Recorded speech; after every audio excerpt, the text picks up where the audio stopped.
two blue-eyed men secretly dug a tunnel beneath the ground, almost reaching the sacred grave of Prophet Muhammad sallallahu alaihi wasallam.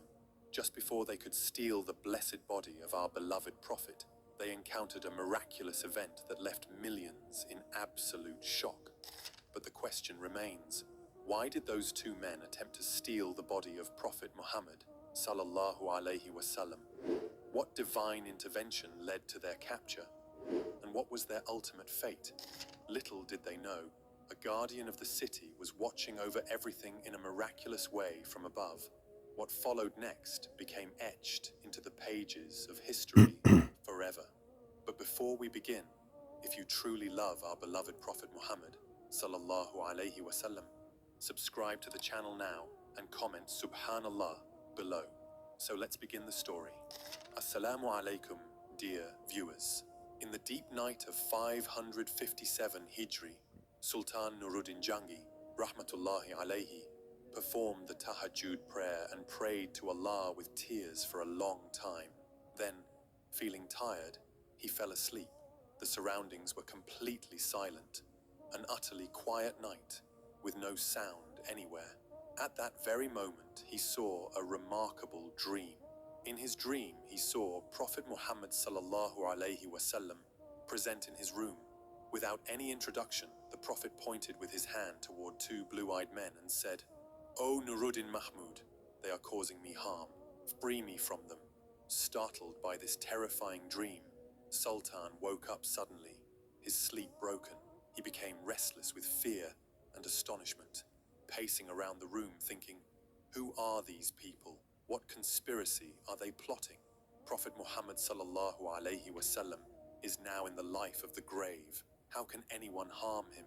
A question arose in his mind. Shaitan cannot come in the form of the Prophet, so did I really see a true dream? Is Prophet Muhammad sallallahu alaihi wasallam truly trying to tell me something? His heart trembled with fear. Immediately he got up, performed ablution, took a bath, and then cried while begging Allah for help. He could not decide to whom he should tell such a dream, or with whom to consult. After praying for a long time, he lay down again. Shortly after falling asleep, he saw the same dream once more. The Prophet, sallallahu alaihi wasallam, said again, "O Nuruddin Mahmud, protect me from these two." This time, he did not delay. Sultan got up from his bed, rose while invoking Allah's name, performed ablution again, and stood for prayer. Trembling with fear and tears flowing, he prayed 2 rakats and then continued to pray tearfully for a long time. The night was still long. The whole world seemed silent, as if a great danger was approaching.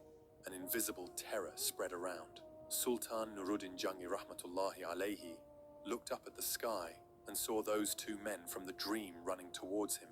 He tried to forget those terrifying faces but could not. Finally, he closed his eyes and lay down again. After some time, he fell asleep and saw the same dream again. In the dream, Prophet Muhammad sallallahu alaihi wasallam said to him, "Nuruddin Mahmud, free me from these two men." Seeing this dream, Sultan rose up crying. This time, he no longer doubted. A strong conviction was born in his heart that the blessed grave of beloved Prophet Muhammad sallallahu alaihi wasallam was in danger. He immediately performed ablution and prayed the obligatory prayer. Then he went to his Prime Minister, Jalaluddin Mansur. Secretly, he disclosed the entire dream and asked, "What should be done now?" Jalaluddin said, "Sir, are you still delaying?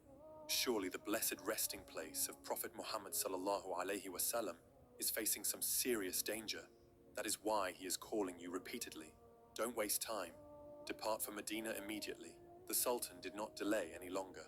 With 16,000 horse-mounted soldiers and immense wealth, he set out from Baghdad towards Medina. After traveling day and night for 17 days, he reached Medina Sharif. He performed ablution and purification, offered 2 rakats of nafil prayer, and prayed tearfully for a long time. Then he surrounded Medina with his entire army. He immediately ordered, "No one from outside shall enter Medina, and no one inside Medina shall leave." Afterward, the Sultan delivered the Friday sermon and announced, "I want to invite all residents of Medina and feed them 1 meal. My request is that not a single person should be deprived of this invitation. The Sultan personally arranged a grand feast so that every person in Medina could participate in this invitation. At the appointed time, the meal began. Everyone ate joyfully. Even those who could not attend because of distant locations were found and brought to the feast on horses and donkeys. Thus, for about 15 days, countless people took part in the Sultan's royal feast, one after another. Finally, the Sultan asked, "Is anyone else remaining? If yes, bring them to the feast as well." Then, from reliable sources, he was informed, "No, sir, no one else remains." Hearing this, the Sultan fell into deep thought. He wondered, if no one else remains, then where are those cursed two persons seen in the dream? I have closely observed every guest, but no one's appearance matches the two in the dream. Will my mission fail? Lost in thought, he announced again, "I think not all people of Medina have eaten the feast yet. Search again." Then someone said, "Sir, as far as I know, 2 people still remain. They are very devoted to Allah, never attend anyone's feast or accept gifts. Instead, they give charity to others, are silent loving, and avoid public attention." Hearing this, the Sultan's eyes sparkled with electricity. Without delay, he took some companions and went to their residence. There he saw those very 2 persons he had seen in the dream. Seeing them, the Sultan's face turned crimson with anger. He asked, "Who are you? Where did you come from? Why did you not join my feast?" They replied, "We came from the west. After performing Hajj, we came here for ziyarat.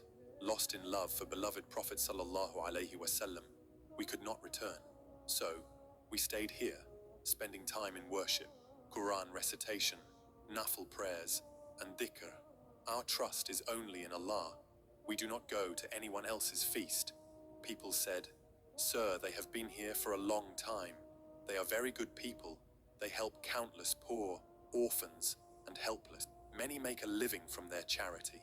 The Sultan again deeply observed their faces and demeanor. He was sure these are the 2 persons. Now he spoke in a stern, serious tone.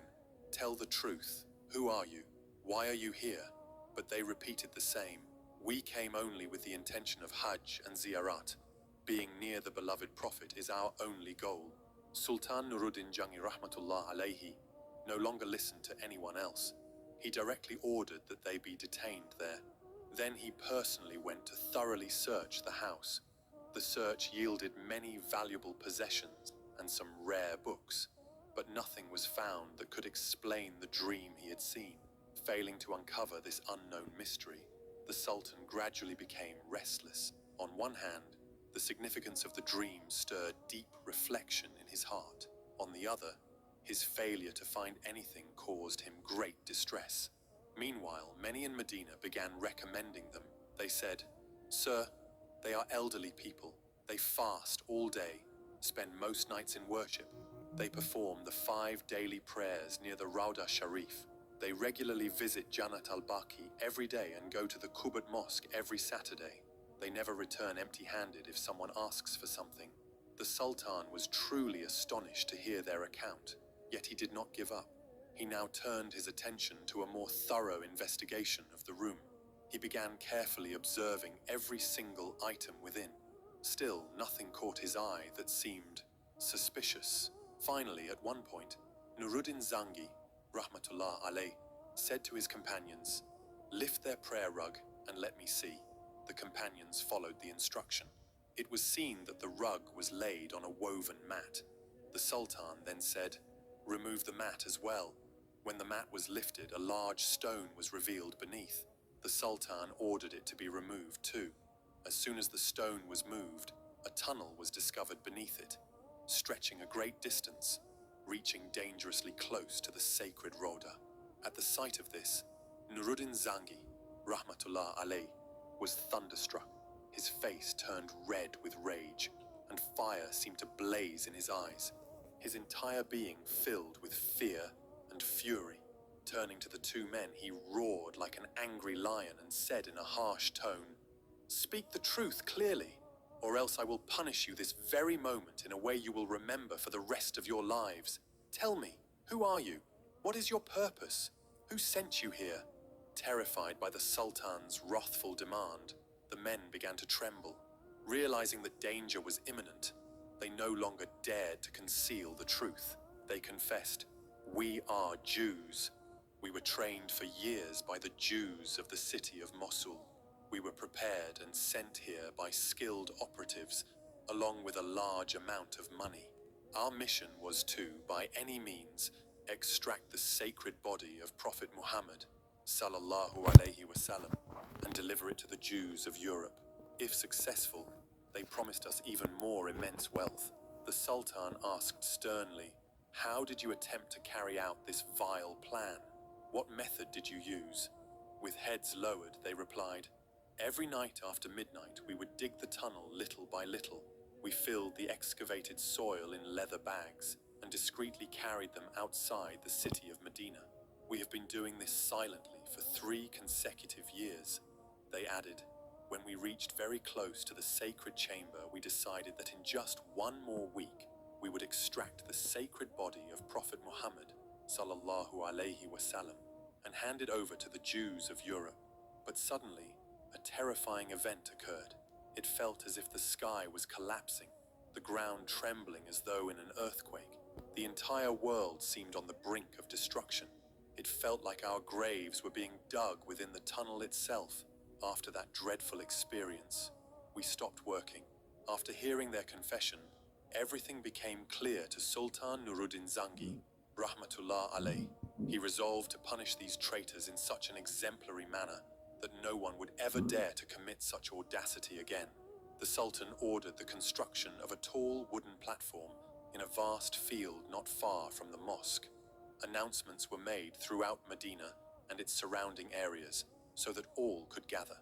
At the appointed time, hundreds of thousands assembled in the field. Sultan Nuruddin Zangi, rahmatullah alayh, brought the 2 criminals before the crowd, bound in iron chains, and revealed the horrific plot they had devised. The entire gathering was left in utter shock. None could believe that such a vile scheme had been ongoing for so long in their sacred city. The enraged crowd cried out for exemplary punishment. The Sultan responded, "Yes, their punishment will be a lesson to all." He ordered that a large quantity of firewood be gathered. Then, the 2 men were executed by being burned beneath the wooden platform. According to some reports, that fire burned continuously for 11 days. Afterward, Sultan Nuruddin Zangi, rahmatullah alayh, at great expense, had a strong barrier built around the Rauda using melted lead, weighing over 1,000 maunds, to ensure that no one would ever again dare to approach such a sacred place. He thanked Allah profoundly for granting him the honor of such a noble service. It is said that he held a week-long celebration out of gratitude and devotion to Allah.